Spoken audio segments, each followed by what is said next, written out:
I need a woman to be my peace. Now, I know that is something that you probably heard a lot of times. And on the surface, it can sound nice, common sense, definitely something that a lot of people would want. But, I think about that statement, and I've made other videos on this statement. Number one, if you need someone to be your peace, that means that you don't probably have peace at the moment, because we need something that generally we don't have.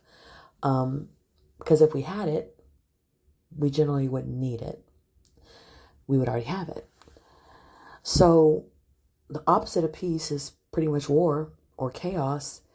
And a lot of times there are men who do operate as if life is war, and their lives are very chaotic. Their energy is very chaotic. They can be set off at a moment's notice. They can swing from one state of mind or one mood to another very quickly. They have these triggers. They have these chips on their shoulder. And thinking, first of all, that a woman's going to be able to fix that is putting a responsibility on her that should be on him. It's his job to fix his mood. It's his job to control his temper. It's his job to bring peace to his life and learn how to handle his emotions and emotionally regulate and be emotionally intelligent and have self-control. All of that is his job. Now, also, there's the idea of mothering.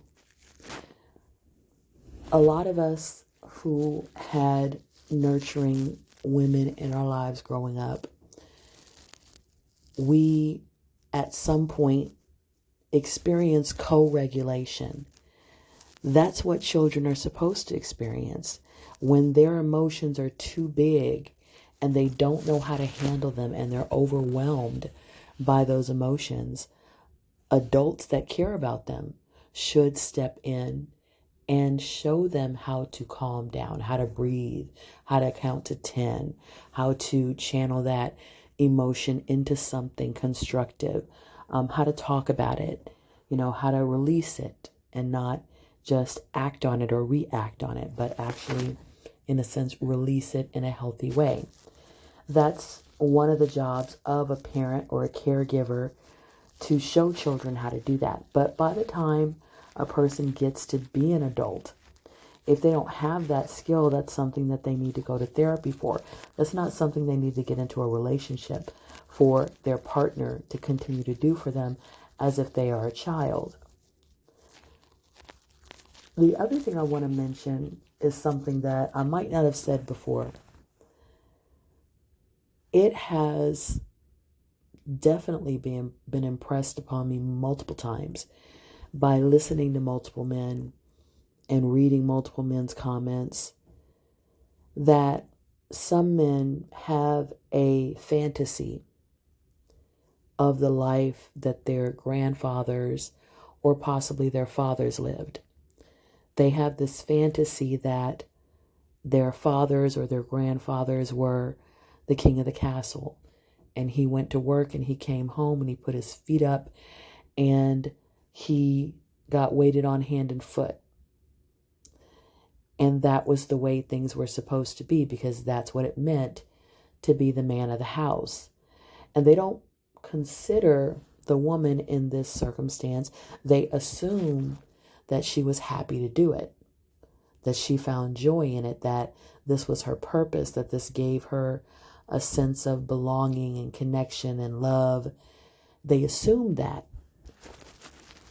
What they don't realize is that some of the women who did put a smile on their face and did pretend to be happy to do this were not happy to do this.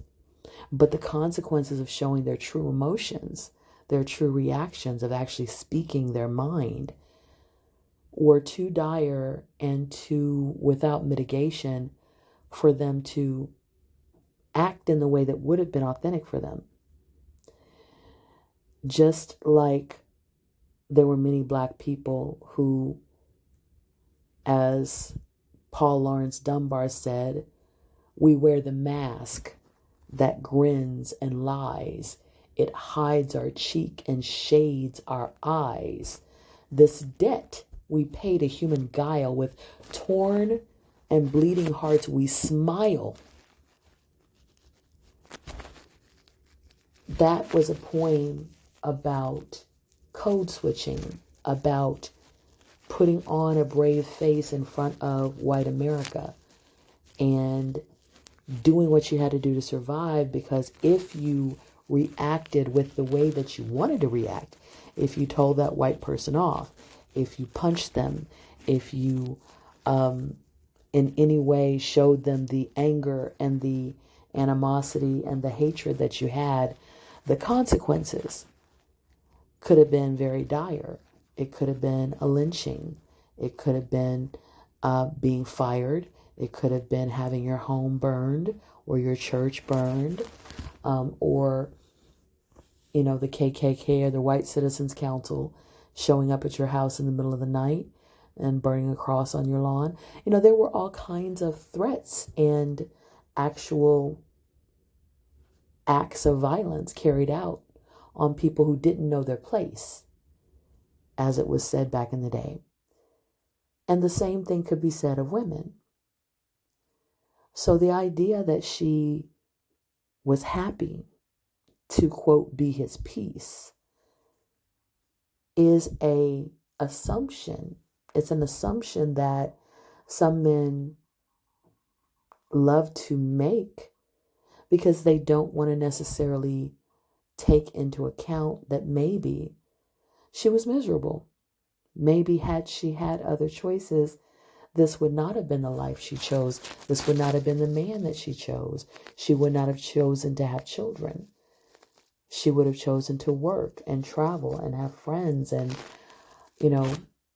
even possibly be a hot girl having hot girl summer. There were not the options for her to do those things. She didn't have the choices. So sometimes some men want a woman to be their peace, and they don't care whether she is at peace, whether she wants to be it or not. They want to push her and threaten her and guilt her and shame her into doing that so that they can get what they want, even if she doesn't get anything that she wants. And we need to move away from that. Relationships should be mutually beneficial and not just one-sided. May you walk in synergy. I